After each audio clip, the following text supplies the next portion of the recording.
Hey everybody, welcome back to Skygrid with Boomer. I am so excited, guys. We're on episode number 8 here, and we're going to start off the day by just kind of giving you guys some updated information on where we're at, some of the things we're working on, and a couple of key discoveries we found out yesterday to help make things a little bit easier on Skygrid and getting some of the things that we're looking at. So let's kind of look at the updates here. We've got some signs updated here, talking about grid clearing.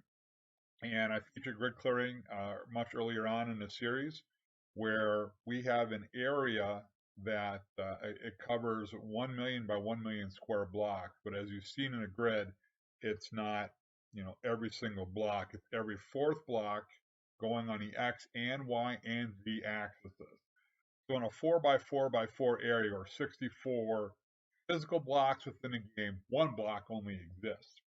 I have to remove 2 million of those individual blocks, not including y equals 0. That level is not being touched because we're platforming now with stone. So not including that level, I have 2 million blocks I have to remove to give me a clear sky all the way around my entire base.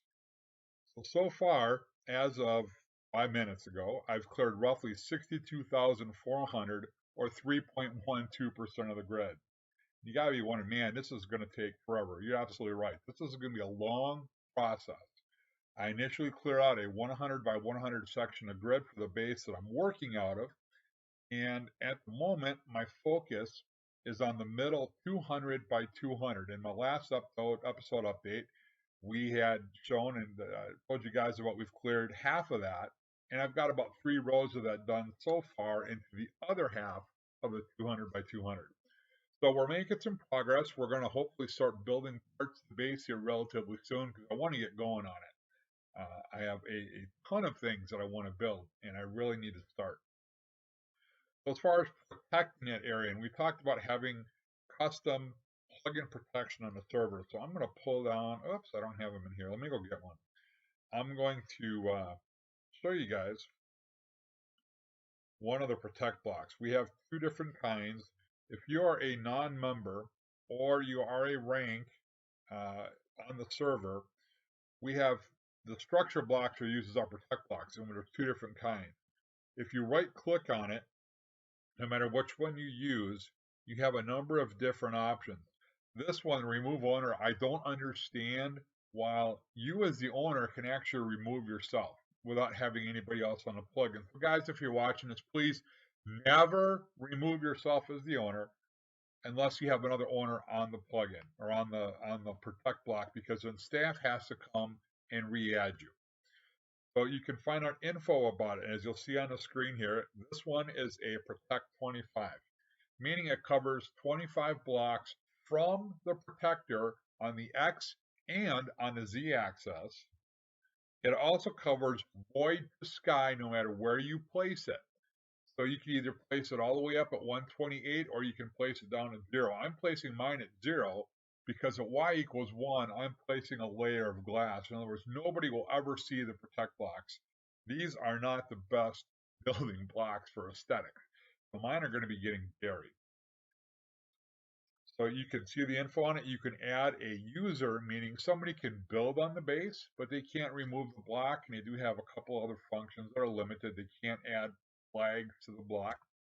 You can add an owner. So my kids that do play with me on the server from time to time, they are also owners on my protection, meaning they have full access and ability to do anything on the blocks, and I trust them. And if they were to do something they shouldn't do, they'll get grounded for a day or two. I can remove an individual user. I can remove an owner. I can set flags. And there are a number of different flags that allow different things to be done on the protect block. So for example, if I want to deny entry to a region, this one I love. If you've got that person that just comes and wants to cause trouble and leaves mess, you can deny them entry to that particular region. So for those of you who don't want somebody coming to your base, you can simply deny entry. If you want to interact, I can use pressure plates, I can use levers, buttons. This does allow chest access. So what you need to do then is come over here to the chest access one and say, no, you cannot get into my chest, or yes, you can get into my chest. You have to decide what you want to do. So this one being a Protect 25. Now there is also a Super Protect, which is the ones I'm using because they're 50 blocks in each direction. In other words, they cover 4 times the space as a Protect 25. So if this were a Protect 50, it would cover 50 blocks on every side or a square area of 101 by 101 because you also have to include a Protect block. If you want to pick it up, hold down Shift, right click, that puts it back in your inventory. You cannot place a block next to it by holding Shift and then clicking because that will actually pick up the structure block. So you would have to place a block 2 blocks over and then put that item on the other one, such as a trap door, a button, and then you can remove the other block. But the button, I believe, and I may be wrong on this, maybe the button comes off with it. So I have 57% of this 1000 by 1000 protected. I've been doing a lot of trading on other servers for super protects. If you're on Skygrid, I buy super protects. I will pay you a spawner of something that's in my inventory, or if my kit happens to be available at that moment, I will get you whatever spawner is available within the kit. I have about 9 or 10 different spawners in my inventories right now. I do try to expand based on what I think people might want. Blaze and Wither Skeleton are the big two. Blaze, obviously, for experience. Wither Skeletons or skeletons because of the bones needed for bone meal and slime fun. So those are the two that I am trying to keep an inventory on. So, as far as my platform, the initial platform of stone blocks has to be 1,000 by 1,000, or it's 1 million. I have placed roughly 230,000 of those with my Super Builder's wand, and I did approximately another 25,000 manually by hand. So technically, we really need to update this to say that we're at 250,000 blocks are placed, or 25%. That's not going to be in white. I didn't put the color codes in. We can actually put color codes on signs. I don't know if every rank has that ability, or if that was a Minecraft vanilla thing. My rank I can. So, for example, if I do the ampersand, and it's 0 through 9 and A through F. So if I do ampersand F, okay, this color is white, and I'll have a white colored text on the sign. And I believe 114 has the ability to edit that as well as change them. Please forgive me if I'm wrong. If you do know how to do it, just leave it in the comments below, just in case. So, to give you an update on something, let me put this protect block back away as well. I want to give you an update on a Slimefun feature that I was working on. One of the things I was trying to collect, we have a number of different fruits and vegetables that you can get from Slimefun, craft food and other things, and you can also sell these at spawn for some money, anywhere from $1 to $3 or $4, something like that. All these fruits and vegetables that grow. So that was this is a pomegranate. I can't place it. I just broke another fruit over here. What did I break? I broke a cowberry. You can't place them down, or at least I don't know of a way to place them back on for decoration, but you can sell these at spawn to the villagers there, and you can craft different food out of them. So one of the things I was trying to do was obtain all of the, let's see, where are we here? Down here, the exotic garden. Well, go back, not that one. Wow, there's a lot in there. The exotic drinks. Nope, here we go. Back one more. The exotic plants and fruit. So you can see we've got all the different samplings, and to get these, you had to break grass. And I'm like, okay, so as I'm grid clearing, I'm seeing these come up once in a while. So I'm thinking, all right, it's going to take me a while. There are, all in all, there are a total of 32. And currently I do have all 32. So what I was doing was collecting them from grid clearing. And I talked to one of the members on the server, and they said, well, you know what, Paul, you don't have to do this. Yes, my name is Paul. You can use the Slimefun crook to break it, and the crook has a 25% increase in the sapling drop rate. So I'm thinking, hey, great. When I come on grass in the grid, I can use it, but that's going to be kind of slow changing blocks. So we found another way. And what I've created here is an automatic bone meal dispenser. It's kind of crude, but it does the trick. In order to get the bone meal, though, to drop down into the dispenser, you can't put this repeater on one tick because it doesn't give enough time for the bone meal to drop before it relocks this hopper. So by setting it to 3, guaranteed I was able to do it. So if I use the crook, I have a suctioned hopper here that is on level 5. So 5 by 5 block radius, it will drop them through the series of chests and in here. So by automatically bone meal, if I just sit here and hold down left click, the crook, whoops, I'm slightly off center here. The crook will actually clear all this out for us, and the bone meal will continue to bone meal these 3 grass, and actually it even does beyond that. But what will start to happen is we'll start getting Slimefun saplings. And so let's say, we're also getting regular saplings too. So if you need acacia, birch, jungle oak, spruce, or dark oak, you can do this and get those type of saplings as well. And there's some other things that we're going to get. You can see I've gotten the poppies, I'm getting dandelions, I've gotten all the regular saplings, I'm getting wheat seeds, I'm also getting grass seeds. This is something that's, I believe, Slimefun specific. If you take a grass seed and you plant it in dirt, it will convert regular dirt into grass for you. So if you need grass, you don't have to go out and get so touchy anymore. So here, I have a garlic plant, I've got a pineapple plant. So if I keep going on these, it took me roughly 15 minutes, and I had one of every Slimefun plant, the fruit and vegetable plants. Now there is a difference. Some of these plants, as you've seen behind me here, grow into trees and some are plants. So on these trees, you can use the McMMo tree feller. And one of them I took down, it gave me 57 saplings. So that's great for when I get to set up my shop. But here's the challenge that we've got. When you do the Slimefun, hey, got melon seeds too. You'll see there's one NBT tag, okay? The ones from McMMo, these aren't the McMMo ones. Those are the ones that have dropped. The McMMo ones have 2 Slimefun tags, or sorry, two Slimefun, 2 NBT tags. McMMo is adding a second data tag. So the ones with 1 are not stackable with the ones with 2. So when it goes to creating a shop, the plugin only allows 1 item to be sold in the shop.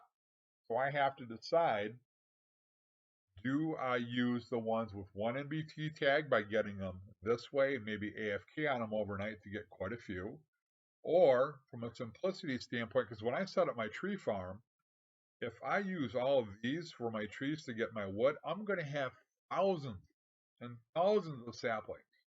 So for the ones that have the tree, I think I'm going to sell the NBT2 data tags, and the ones that I can't, I'll use the ones that have 1, or maybe I'll just set up 2 shops, one right next to each other, and then that way I can sell all those options, and we'll just tell everybody, and I'm telling you right now, they work the exact same way. Once they grow the tree, it doesn't matter. It's how that you obtain the sapling that's going to change that data tag. I haven't found a way to change the tags, and it would seem kind of pointless to go through all that effort to do so. I'm not going to. All right, so hey, we just got a cranberry, so you can see again 1 tag. I just got a pomegranate. So you do this long enough, and you're going to have every type of sapling that's available, and then you can go plant these. So let's shut this off because we don't want to lag the server. So we'll kill this one here. And we'll just put that up there. And that won't hurt leaving that on. And then we'll just dump the extra stuff back in here. We'll put the crooks in. All right, so let's do some McMMo. We got ourselves a cherry tree here. If I right click and then I click on the tree, okay, maybe there's a limit to the height one. So look at this mess. I mean, it just dropped a whole ton of stuff. We'll kind of pick it all up. And I think some tree information has crisscrossed here on me due to how close they were, the proximity. So what did I get? I got 41 cherry saplings. I've gotten 5 regular oak saplings. I got a peach and over 100 cherries. It's a moneymaker at spawn. I think the reason I got that peach is one of these trees. Here we go. I had a peach tree that probably overlapped physical space and maybe was touching the other tree. That will continue to despawn over time, so I'll still get even more drops. But I want to replant this cherry tree. Now, for some reason, I don't know, understand why. There we go. Now they're showing the second tag. Really briefly, it only had one. I don't know why. See, there's one tag. Oh, that's a natural despawn from the leaf. That's why. So that one is yielding one, where the McMMo ones are yielding two. So I can put those in that one. I'll put the two tags over here. Pear, lemon, cherry. And then you can see again, we've got plenty of those. So I can take all those to spawn, and they sell, I think, for around $3 a piece in spawn. I'm still getting more and more of these coming down. So we got more cherry saplings. That's weird. Those all have two tags. So I'm as confused as you. If you're confused, say I'm confused. I'm confused. I don't understand why some of them are falling and getting two and some are falling and getting one. So either way, we'll figure that out. I'll probably just set up two shops, one right next to the other. Again, it doesn't affect the game. So does it really matter? No. So whether you plant a NBT1 or NBT2 doesn't seem to matter at all. Now, as far as a few of these other ones, let's just grab some bone meal here. Let's head over to here. We'll do this one right here, a curry leaf.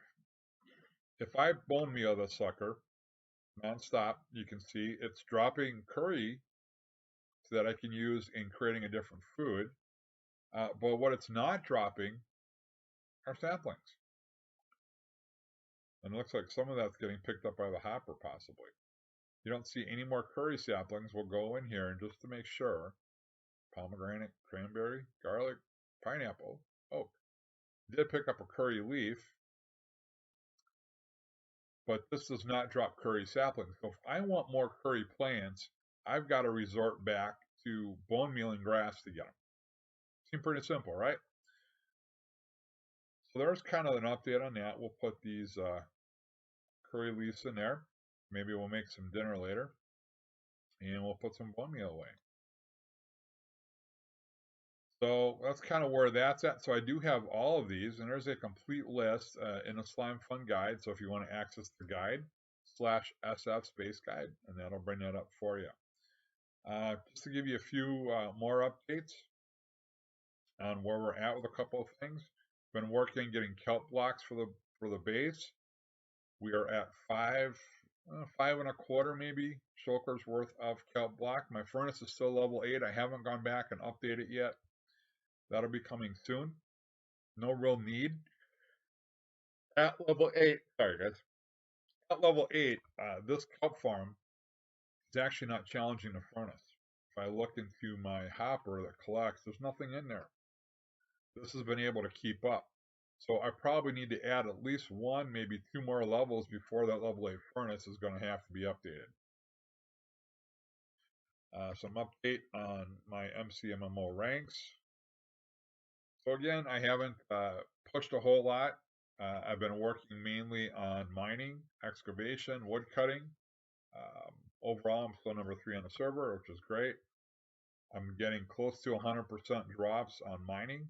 I think my mining skills now, my rank is at 70, so 70% of the time I'm getting double drops plus, and this is something that's going to take a whole lot, guys. You might want to know about this. The Talisman of the Miner. When you have this in your inventory, it has a 20% chance of doubling all the ores you mine. So 70% of the time, McMMo is already giving me double drops. I did test on a number of drops to see could I get triple. If McMMo dropped a double, would the Talisman give me another drop? From what I can tell, they aren't stacking, but I didn't do a ton. I think I checked maybe 20 different coal blocks. Now, I did get over a 70% drop rate. I think I got somewhere around a 75, 76% drop rate. Remember, McMMo at 70% of the time you're going to get it. That doesn't mean you couldn't reel off 15 straight. The Talisman of the Miner is 1 out of 5. MCMO is 7 out of 10. So roughly, I figured I might get 75 to 80 on a longer period of term. So I was not able to get 3 to drop off of any one. That doesn't mean that Talisman didn't kick in where MCMMO didn't, and vice versa. Maybe they both kicked in and one supersedes the other. Maybe they don't work at exactly the same time. But I'm still going to continue to test and see if I can't get a triple. I'm going to keep it in my inventory at least until MCMMO does hit 100% on mining. Then we probably won't need to carry it.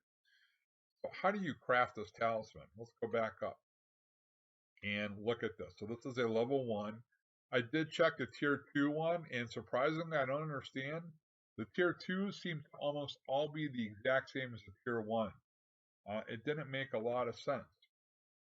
So to craft this is 4 level 3 underlumps. See, look, it says, well, you have it, 20% chance of doubling all your ores, 20% of doubling all the ores. So I have to take this one and throw it in the middle of 4 underlumps, and I still get the exact same chance. Slimefun guys, can you explain this? Why is it a higher tier? Crafting it gives me the exact same as the level 1 talisman? Makes no sense. So to get ender lumps, you'll see I need now 4 tier 2s. I now need 4 tier 1s to get a tier 2. So what do I need to make an ender lump? I need an Eye of Ender, gives me 2 of those. If I'm crafting the level 1 talisman, it's a little bit different. I need another wart, gives me 2 tier 1s. So I would need, to get 4 tier 1s, I would need 2 nether warts. To get tier 2, I need 4 of those, so now I need 8 nether warts. To get tier 3, I need 4, so I need 32 nether warts will give me enough to craft those. The sifted ore, you simply are going to get the sifted ore from painting gravel, which is pretty easy. And then a synthetic sapphire, as you can see, a glass pane, a glass block, aluminum dust, which you get from sifting ore, lapis lazuli, and an aluminum ingot, which you get from aluminum dust and a smeltery. So there's not a lot of material, time, and effort that it takes to craft this. But if I can get 20% extra ores, to me, it seems well worth it. So why not do it? And then just keep it in your inventory. You don't have to be holding it in your offhand. It just says, while it is in your inventory, you have a 20% chance of doubling. Seems like a pretty nice tool to carry around to get some extra drops. So I think, guys, that's going to be the update for now. I'm hoping to record again either tonight or tomorrow with an update progress on the base, and we're going to dig into one of the newer plugins that we have not touched yet. And I'm going to keep that a secret for now, but I'll give you a clue. Tamba really wanted this one in here. She kind of clued me into it. We did talk about one of the features of it, and that was the elevator. So maybe now you might have a clue what I'm looking into. If not, go back and watch the previous episode. We'll put that torch there. For now, guys, I'm going to sign off. And if you enjoyed what you saw, I'd ask that you give a like, subscribe, turn on notifications so you know when I put out new videos. But don't forget, when you're on grid, you've got to go Boomer or you got to go home. We'll see you later.